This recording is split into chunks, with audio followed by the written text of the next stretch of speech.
Hello, YouTube. JT Savage from Savage Talk here. Today we're going to talk about a show on HBO Max called Tokyo Vice.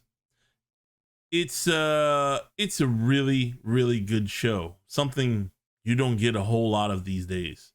Let's get into it, okay?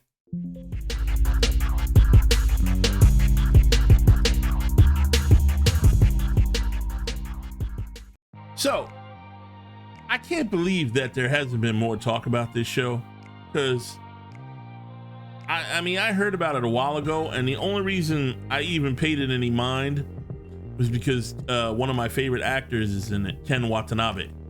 Now, you might remember him from The Last Samurai and the Godzilla movies more recently, and you know, a bunch of other things. He was even in Batman Begins with Christian Bale.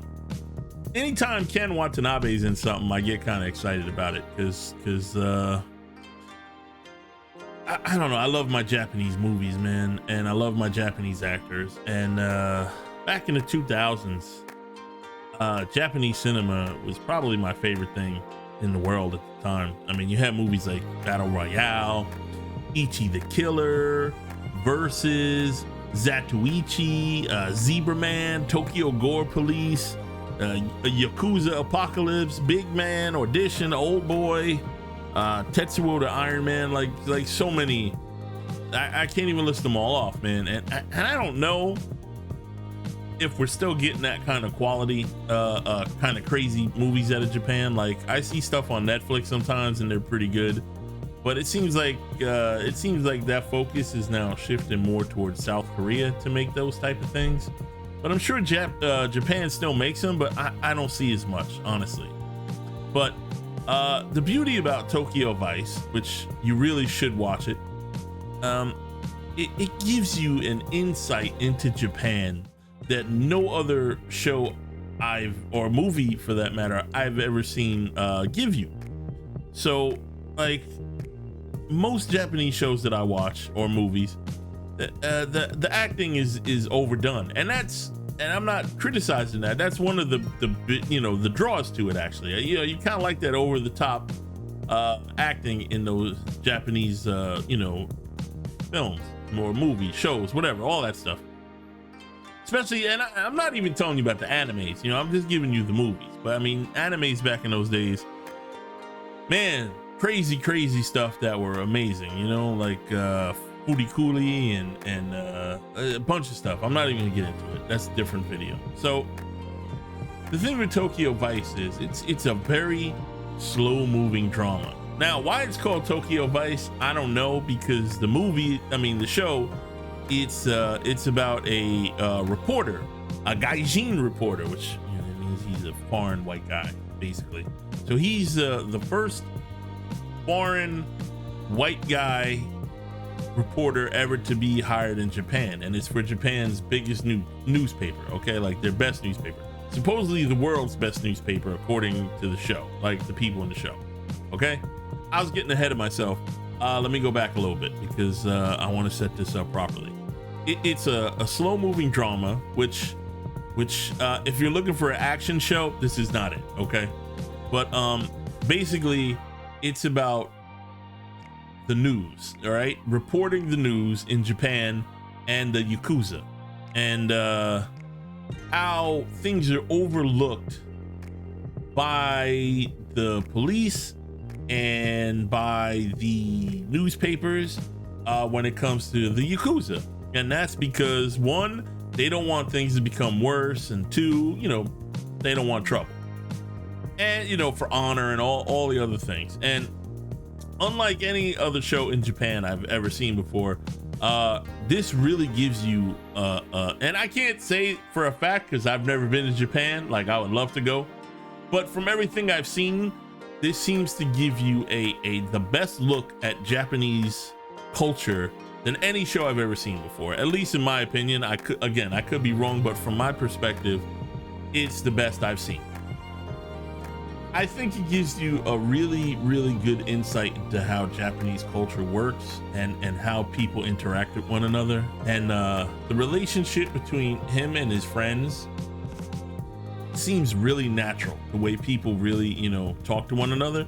And this show is based on a book written by a guy named JT Rogers. JT, so you know, I can't just like somebody named JT now, can I? Of the same name, okay, Tokyo Vice. And all the relationships in this show are very believable and very good. And there's a lot of crisscrossing and plot development and intertwining of the storylines to where it's building up to a head, and they show you the head that it builds up to in the very beginning of the show, and then the rest of the show is how did we get there. Okay, so I'm not gonna spoil this one like I do other shows, because the shows that I normally talk about fucking suck, and it doesn't matter if I spoil them, right? I'm more to like talking about them to roast them, wishing they were better, where this is actually a good show you should watch, and I don't want to ruin it for you by telling you what happens. So another thing about this show that you don't see in other Japanese shows that I've seen is they show you really dive into how homogenous the culture is and how racist some people could be there against outsiders, because you know, that's not something that Japan normally advertises. China's the same way, far worse actually, from what I can tell.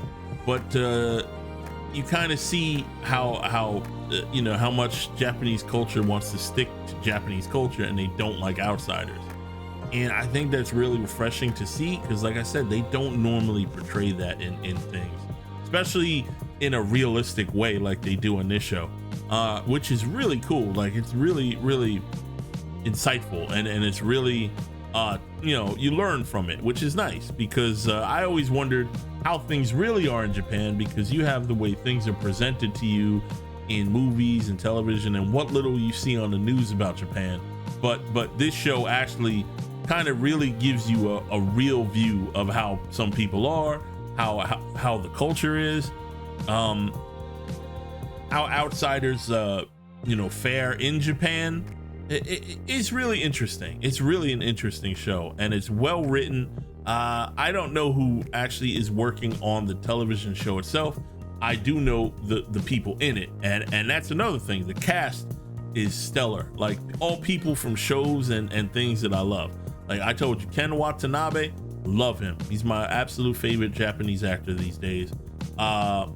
Rachel Keller plays the female lead in it, if there is. Well, yeah, I guess she's the lead, female lead. Her name is Samantha in the show, and she's from Legion, my favorite Marvel show of all time. So that was interesting to see her in that.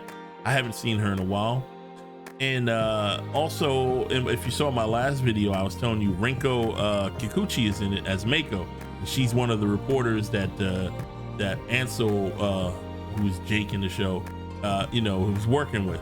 And she's from Pacific Rim Uprising and Westworld, so she's got cool stuff on her plate from back in the day.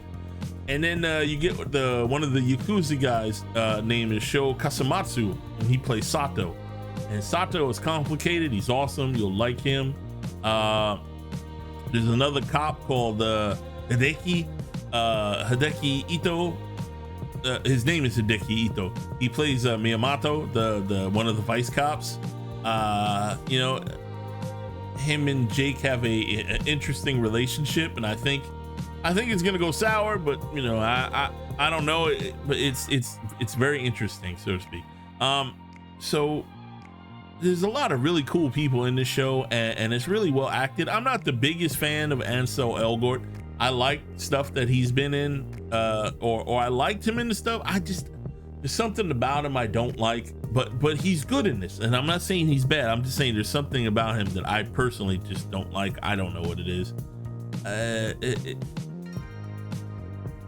I think he has an arrogance about him, but it could be the character. I don't know. It's hard. Maybe he's just a really good actor. But I get some sort of arrogance off of him that I just don't like. But he's really good in the show. I'm not trying to crap on his performance or anything. It's just personal thing, really. But Tokyo Vice, it's on episode 5 right now. Episode 6 and 7, I believe, are coming out the 21st. I think they're both coming out the same day. I could be crazy. And then the 8th episode is coming out the 28th of April, and I think that's the last one. I originally read that it was 10 episodes. but everything I've read while looking into this looks like there's 8. And I just saw episode 5 last night, and that's where things are getting really convoluted and crazy. And again, I'm not going to spoil it, but the action, so to speak, really picks up, and the plot really starts to get crazy around episode 5, and you really start to find out what's going on. I mean, you can piece together what's going on, but the what little action there is starts to happen at 5, and I don't mean it because the action makes it great, but it doesn't hurt. But I mean, like, all the storylines start coming together and mixing up in a way that's really cool, and it just makes it a great show. And it's sad because I haven't seen anybody review this show, kind of the same way with what is it, the Mayor of Kingston with Jeremy Renner. That's another great show. I can't talk enough about that show.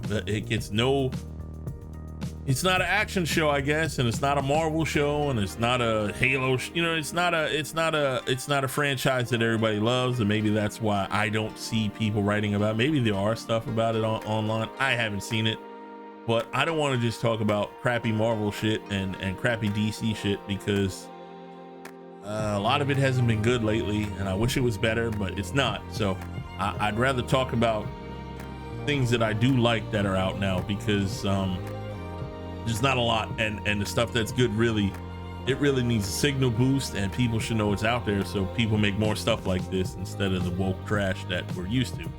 So if you like drama, if you like police shows, if you like investigative shows, because there's a lot of investigation in the show, you should definitely give Tokyo Vice a look on HBO Max.